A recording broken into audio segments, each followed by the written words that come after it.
In 2021, the Halos drafted 20 pitchers and they signed 19 of them. Well, how are they doing? Well, John and I are going to find out and help you to find out. Plus, we're also going to test our Angels knowledge in a game where we guess who led the team in a specific statistical category. That's fun to say. And we'll give you two players that we're watching this weekend. You're Locked On with Mike and Jon, and this is Locked On Angels. You are Locked On Angels, your daily Los Angeles Angels podcast. Part of the Locked On Podcast Network, your team every day. John and I thank you for making Locked On Angels your first listen of the day. We're free and available wherever you get your podcast. You can give us a rate and a review on Apple Podcasts and Spotify. It helps other Angel fans to find the show. 5 stars, please. 5 stars. Mama Frisch would be thankful. And if you're watching on YouTube, you can subscribe and click the bell to be notified every time a new episode drops. And today's episode is brought to you by our friends at BetOnline. BetOnline has you covered this season with more props, odds, and lines than ever before. BetOnline, where the game starts. Hey, what's going on? Happy Friday to you. Thank you for joining us for this edition of Locked On Angels, where it's your team every day. You've got the Frisch Brothers, a.k.a. the Super Halo Bros. My name is John, and that's my brother Mike. And my name is Mike, and that's my brother John. Of course, you can get at us on Twitter at Locked On Angels, and of course, at Super Halo Bros on Twitter and Instagram. That's where you can find Mike and I posting away, memeing away, all kinds of good stuff. Mike, we had a great question come up on our YouTube comments, and if you haven't watched us on YouTube, you can check us out there. But we have always good conversations going on in the YouTube comments, and somebody asked, hey, what happened with the 20 pitchers that we drafted last season? So I said, hey, we'll dive into it. And so here we are, Friday, diving into the 20 pitchers. Now, this was from the 2021 draft, and it was a historic draft because nobody's done that before. Perry Minasian was like, you want pitching? You're going to get some pitching. Got your and pitching right here. I got it right here for you.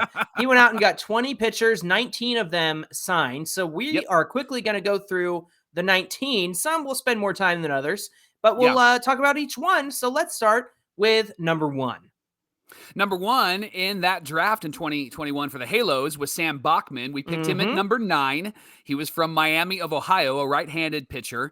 Currently is 1-1 with a 3.92 ERA and 12 starts for the Trash Pandas, who are in the playoffs. And there's a lot of high hopes for Sam, and he's been starting, but there's been some conversation about perhaps him being a closer for the Halos when he gets to the major leagues. So that's something to keep an eye on as you think about Sam Bachmann. He's also dealt with some injuries this season, but it looks like he's coming back. The velocity's ticking up again. So he's a big arm that we are excited for. Number 2, Kai Bush, left-handed starter out of St. Mary's College. He's gone 7-4 with a 3.67 ERA in 21 starts, also of the Trash Pandas. Somebody that you and I have often said that could possibly make an appearance this season. I'm not sure if they'll do that now, just with so few games left and they're in the playoffs and they want to keep that winning cohesive unit together. But somebody who could definitely, possibly make an impact in 2023.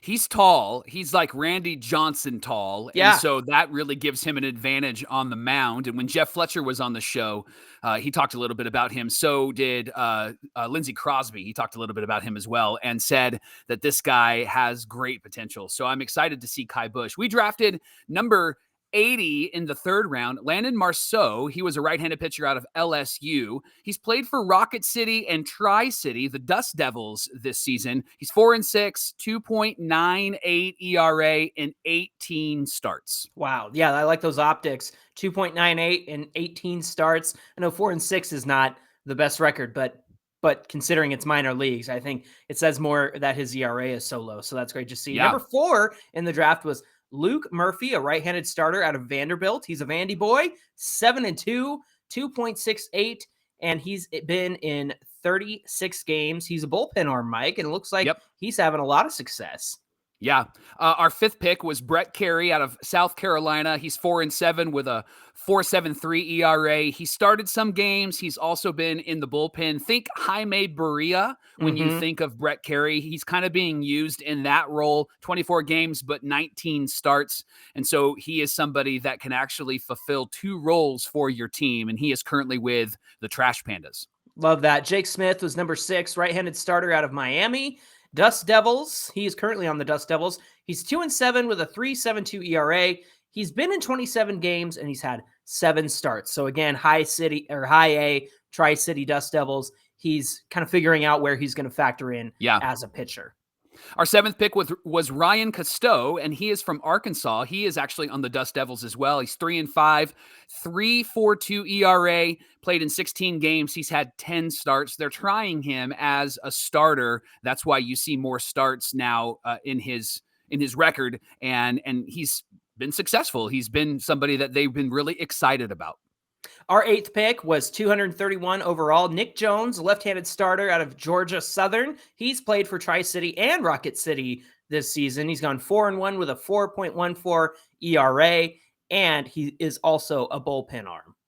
Our 9th pick was Brandon Olthoff. He was out of Tulane, and he is on the Dust Devils. He's 5-9 with a 4.15 ERA, 23 games and 17 starts. Yeah, he's somebody that people were excited for when he got signed. And Braden Olthoff, great signing there.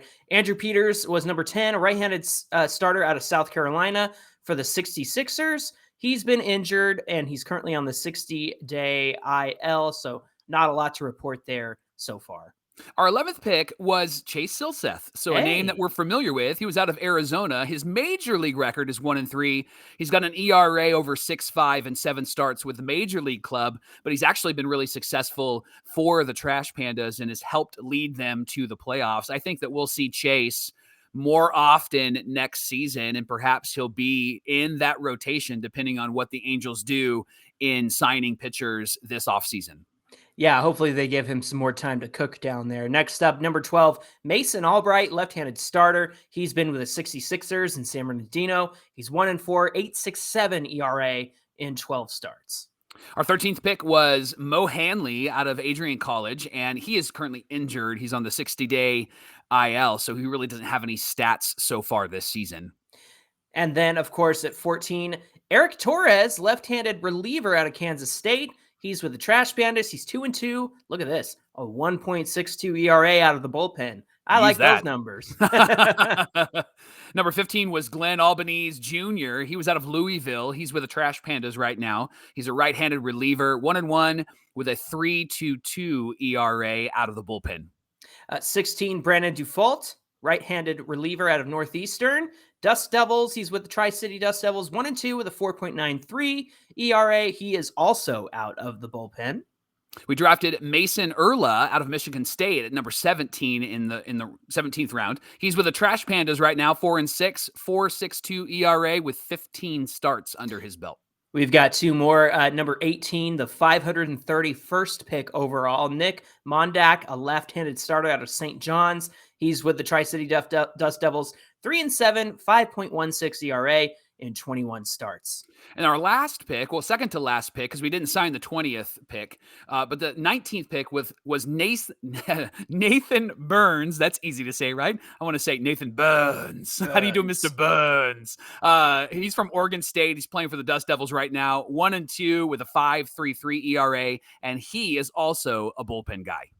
So just a quick glance at looking at these numbers, looking at these names, Mike, it seems like the best picks, which is good news, we're toward the top. And the guys who are having the most success, the lowest ERA, the most starts, things like that, it seems like the top 10 and even into, 14, 15, the made some good picks. And even though some of these guys are higher up in the system and lower in the system, it seems like a good spread of guys that we could use in the coming years right away even.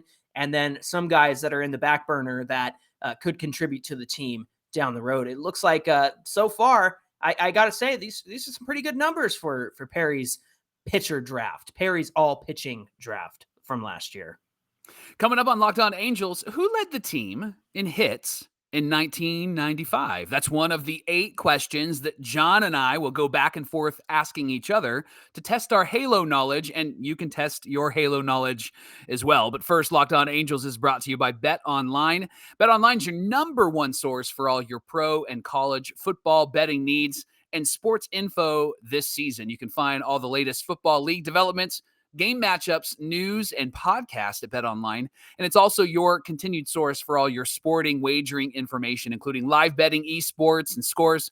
It's the fastest and easiest way to check in on all your favorite sports and events. It includes baseball, MMA, boxing, and golf. You can head to the website today or use your mobile device to learn more about the trends and actions. BetOnline, where the game starts. We appreciate you making Locked On Angels your first listen of the day. Every now and then, Mike and I like to have a little friendly competition, but we love to have you along for the ride. And in Not this friendly one, at all. It's not friendly. Oh, brotherly competition. How about that? Yeah, it's not brotherly either. I want to win. So you and I decided that we were going to challenge each other to name the players in the particular year that led the team in homers, wins, RBIs, that sort of thing, and test our knowledge of past seasons. Do you want to start us out?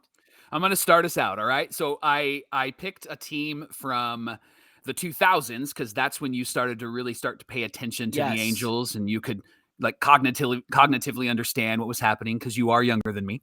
And so 2003 is the team that we're going to look at first, Johnny, and I'm going to ask you this question. All right. Who led the team in home runs in 2003? It was the year that we didn't make the playoffs. We just won the World Series. They let them run it back. It was the year that we were handing the reins over to Artie Moreno. Right. And this player hit the most home runs on the Halos 2003 team. 2003 team. Okay, so Vlad wasn't there yet. He came in 2004. Right. I gotta go with 15. Salmon. Timmy Salmon? Yeah. It's a good guess, but that would be wrong. Oh. Garrett Anderson hit 29 home runs that season. Okay. Yeah. Okay. He hit 29 home runs. I didn't even think about GA for some reason. Am I correct? Did he win the home run derby when the Angels hosted the All-Star game at Angel Stadium, or did he win it that year? I'd have to check. I think he won it that year because 2010 the Angels hosted the All-Star game. That's right. Yeah. So I think he did win it that year. That was right. That was the one thing that we got to hang on to that season because everything else was terrible. Yeah. Hey, I know what that's like. All right, Mike, this one's going back to when you were really paying attention. This is a little bit before my time in terms of my Angel fandom. 1998, my friend, who played first base and DH for the Angels in 98. Ooh, I know this one. I was 18 years old. I was in high school, getting ready to graduate. And big Cecil Fielder was at first base and playing DH for the Halos. That's right. Cecil Fielder, father of Prince Fielder, by the way. So that's pretty exciting. Prince Fielder, who destroyed the Angels over his tenure as a Tiger. If you look at their stats, they're pretty similar. Cecil and Prince. They and Prince had to retire early because of injuries, but they had similar stats. Yeah. All right, John, I'm going to take you to 2006. Okay. And we're going to ask this question. Who led the team in wins that season? Who led the team? What pitcher led the team in wins that season? Wins in 2006. Yeah. Okay, I know Weave was up by that point, but I think he was a newbie, so I don't know if he led the team. 2006. Well, I'll give you a hint. Okay. Since you are a Weave lover, I made sure that this wasn't Jared Weaver. Definitely not Weave. Was it Washburn? It was not Washburn. Oh. It was Irvin Santana. Oh, okay. 16 wins for Irvin Santana that season. When was Washburn's big year? Was that 2008? He was a stud. stud. Wash actually had 18 wins in 2002. That's what was really remarkable about that season is we didn't have an ace, but he ended up coming through and really leading the team that season with 18 wins. Yeah. Shoot, I'm 0 for 2 here. Good grief. All right, Mike. World Series year. You're going to get this redeem one. it. Who led the team in batting average during the 2002 season? During the 2002 season, batting average. I'm going to go with Darren Erstad because he was the guy that would always hit over 300. I'm not right. Your face tells me I'm not right. It's not Erstad. This guy did hit over 300. He hit 312. Okay. Second guess. Okay, let me go around the horn here. Think. Not Ersty. Not. Was it AK? It was AK. Yep. It was AK. Baby. Yeah. That's interesting because you always picture AK around the 250 mark, right? Like that was kind of his batting average. I don't remember him hitting over 300, but he hit 312. How about that? Wow. Okay. All right. Hit me with another one. Get this one right, please. 2009. Okay. Okay. Who led the team in RBIs? Who led the team in RBIs in 09? Okay, Yeah. so you had Vladdy was still there. Torrey Hunter was there. Yep. But It was Vladdy's last year, actually. it was Vladdy's last year. Yep. It's got to. Oh, you know what? It's Kendrys Morales. It is Kendrys Morales. Yes, 108 RBIs that season. That was a When stud. we were all excited about him. We thought maybe he would be this next superstar for us, and then broke his leg. Broke his leg the next year. Yeah. Yeah. Shoot. All right. All right. Hit me. I'm going to hit you with this one. 1995 team leader in hits. Most hits on the team in 95. 95. Mike. You should know this. You were there. I was. It's a low blow, but I'm not going to respond. Well, I was to there it. too. I just wasn't watching. I was little. 95. Man, there was a couple of really good seasons in 95. Led the team in hits. Mm-hmm. And I'm gonna say it was probably GA. And if it, because he was there in 95, I think 177 hits. It was GA or it was Timmy Salmon, because Tim Salmon had a good year in the 90s. He had like over 300 and had a bunch of home runs. I'm gonna go with Timmy Salmon. Okay, yeah, it's Tim Salmon. I thought you were gonna make the same mistake I made. Yeah, guessing Tim and or guessing the other one. That's my boy. I know Tim Salmon. There you go. All right, hit me with another one. All right, 2014, John. 2014 starter with the best ERA. Well, you already told me it wasn't going to be Weave in any of these. So, nope. 2014, let's see. We had Weaver. We had Wilson. We had Shoemaker helped us out because Skaggs got hurt. Skaggs. It's G-Rich. It's G-Rich. It's Garrett Richards. Garrett Richards. Dude, that was his best year ever. And he got hurt and just was never the same. It was also the last season we made the playoffs. Yeah, no kidding. Yeah, that makes sense, right? Yeah. What was his ERA? 261. Dang. Okay. Yeah.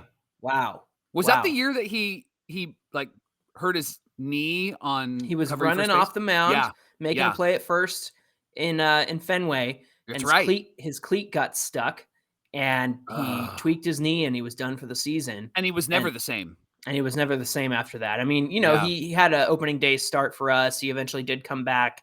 And I think, did he have Tommy John? I know that something was going on with his arm. I'm not sure if he actually had to have the surgery or not. But yeah. All right, last question here, Mike. Okay. 2017. I'm throwing you a curveball here because this is a recent one. Okay. And it's not the Halos that you know all too well growing up. But 2017, who led the team in innings pitched? Okay. I know. Who led the team in innings? Who was even pitching on the team in 2017? Man, was it you? You're the Weaver expert. Was it Weave? Was not Weave. Was not Weave. Was Irvin still with the team then? No. In 2017. I know. It's a hard one. Dan Herron wasn't there. No, he was long gone. Man, I am at a loss. I don't know. Okay, so you've got there's Heaney, Garrett Richards is still there. Okay. You had Nick Tropiano was there. No. I'm gonna say Andrew Heaney. Was not Andrew Heaney. Not Andrew Heaney. Okay. I don't know. I have no idea. Yeah. Ricky Nolasco.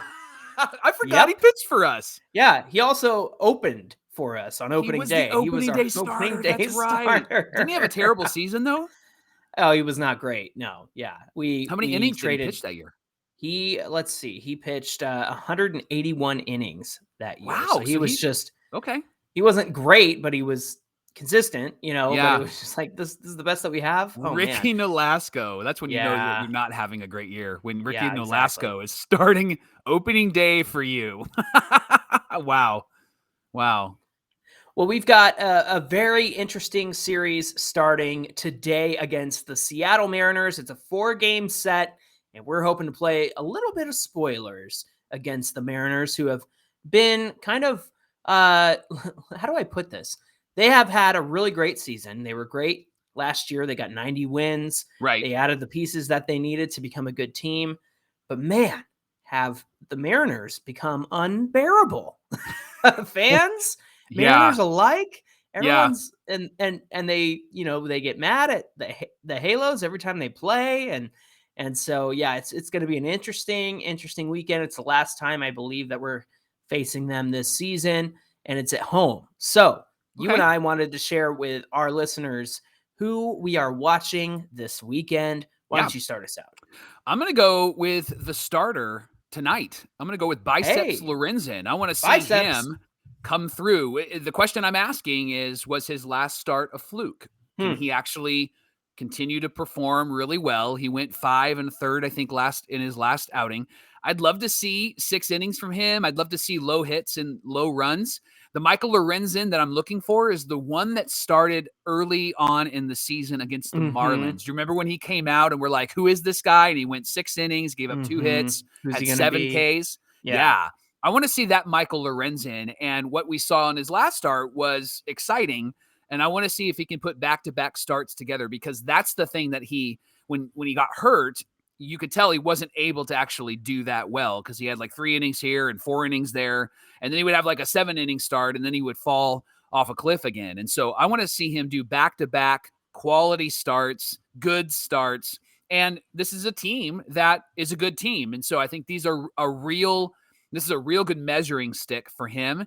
And maybe he's trying to earn a job next season, because he is only on a 1-year contract. And maybe the Halos are going to watch to see if he can perform and bring him back next season. And I'd love to have him back, especially if he's going to be a quality arm. He kind of has that Ricky Nolasco vibe in that he could eat up innings. I think he's better, but he can eat up innings, right?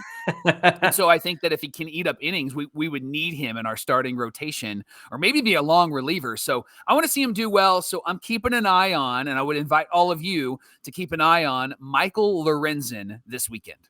Hey, I had a great pick last weekend, and it was Mike Trout. I was concerned about his eye at Houston's at Minute Maid Park, because the batting eye for him has been a struggle. And then he went off, and he started, or he continued his home run streak, through that weekend, and that was great to see. I'm watching him again this weekend, because in the 2 series that he played against Seattle this season, one was when we were up north. Remember how he had a home run almost every game in that series and was crushing them? So he had about a 300 batting average, I think, in that series. And then the other one, where there was the big brouhaha, I looked up his stats, and I hope I don't mix them up, but at least one series he was in, he hit 300. And then the other series he was in against Seattle, he hit 444.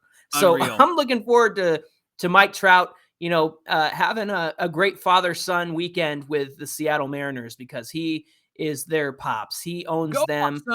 And so I'm looking forward to seeing what he can do against Seattle this weekend. The other thing is, we got swept the last time Seattle was here, and it was awful. And one of the worst parts of it was that complete breakdown. Remember, I grabbed the video and I set it to that was the last time the Mariners were here. It was a mess. People were airmailing the ball and making terrible plays, and Jose Rojas didn't chase a guy back to third base. He threw it, and Stassi wasn't ready, and Stassi was not doing well behind the plate. Just a mess. And it was all done without Trout on the team, because he was still hurt at that point. That's right. So I am looking forward to Mike Trout pouring on the offense this weekend and continuing to do what he does against the Mariners.